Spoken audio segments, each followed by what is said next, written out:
This is the story about the mine and the town of Pine Point, Northwest Territories. As you will see, Pine Point was not like most of the old gold rush towns we read about, but it did have an interesting start.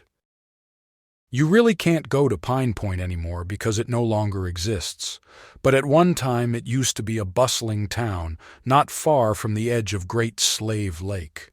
Now the only evidence left of this once bustling town is a cemetery and a few paved streets. It all started when some prospectors heading along the Great Slave Mackenzie route to the Klondike in 1898 met a party of Dene Indians who had musket balls and fishing weights made from local metal. A staking rush developed in the winter of 1898 based on the belief that the mineralization carried high values of gold and silver. It was in the dead of night that dog teams carrying gold seekers left Fort Resolution. They were tracked by many others, including missionaries and traders, and soon the area was staked far and wide for the good of the church and for private gain. But there was disappointment the following summer, after the receipt of the first accurate assays revealed the deposits were lead and zinc and had no precious metal values. Although many claims were staked that year, but it would be 67 years before the mine became a reality. Pine Point was one of Canada's most profitable lead-zinc mines ever.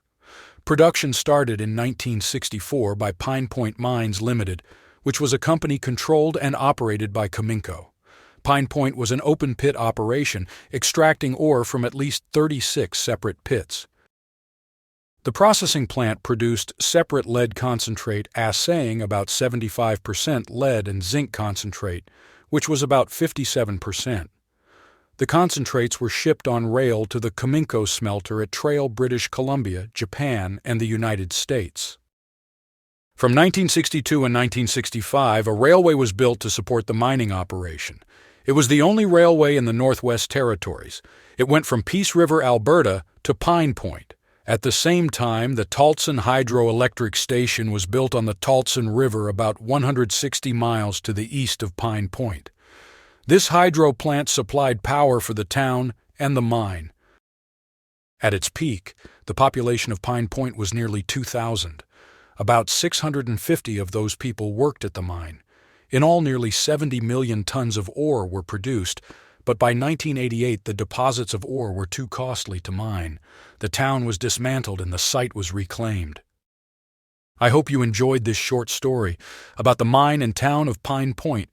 Please like, share, and subscribe so we can continue to bring you more old lost mine stories.